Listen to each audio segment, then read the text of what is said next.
This is Cidney Guthrie's speech, and here's our audience. Okay, to begin, I want to show you a picture and ask you a question. How many of you would swim here? Raise your hand, no. Or put your feet in, or go here. Okay, I didn't think so, me either. This is for Nan Lake, and Hayden Lake looks just the same in some spots.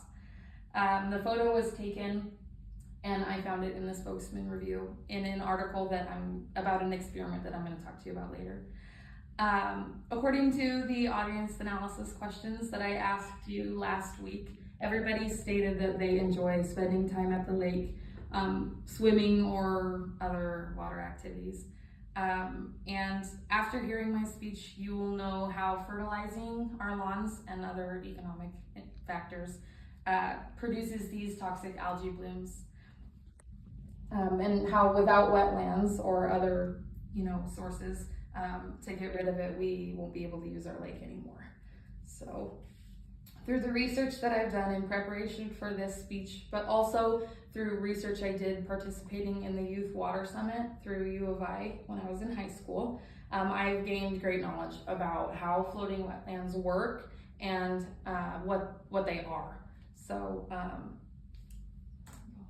today we're going to talk about, like I just said, what floating wetlands are and how they work, why we need them, and also what we can do to help.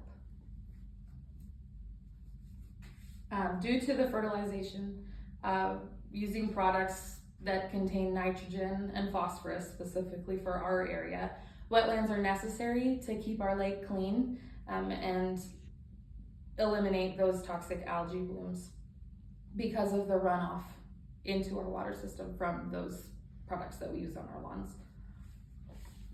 First, I want to talk to you about what floating wetlands are. So this is a photo from the Kootenai Environmental Alliance that shows kind of how they work. So right here is a floating base that has holes in it, and on top of it is a layer of sod, and planted on top is native species where their roots will project down into the water and absorb all of the nutrients from the water and then photosynthesize them and get rid of them. So that being said, they act as a natural water filter. And according to the Idaho Science Journal, in an experiment by NIC students, U of I students, environmental scientists, and the Kootenai Environmental Alliance, they chose to use common rushes, water sedges, and monkey flower because they are native to our area, and they specifically absorb phosphorus and nitrogen, which is the main problem here for the algae blooms. The wetlands are anchored in place, and then around them and within them, the levels of those nutrients are recorded so that we can tell how effective they are, where we need the most wetlands, and other things like that.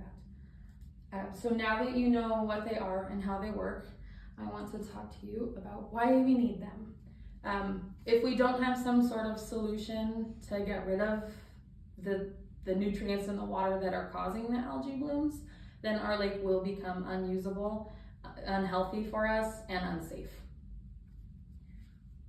There have already been time periods in recent history where the lake has been unusable for up to 3 weeks at a time because the algae has been so overwhelming that people just can't get in the water. It's harmful.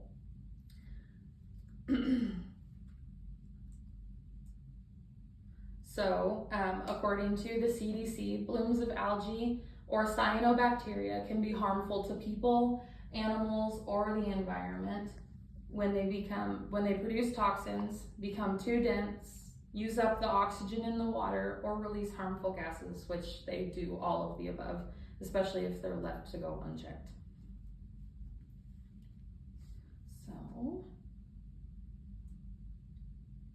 last I want to talk about what we can do to help. We can, first and foremost, stop using fertilizers.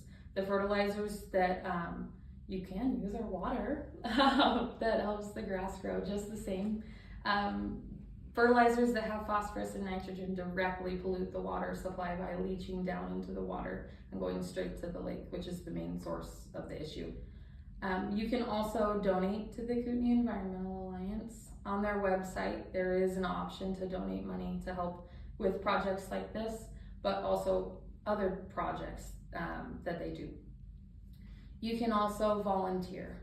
When I was participating in the Youth Water Summit, we did have the option to go and help put one of the wetlands together and then release it. We weren't able to do so, but they do have the option where people are allowed to help with that.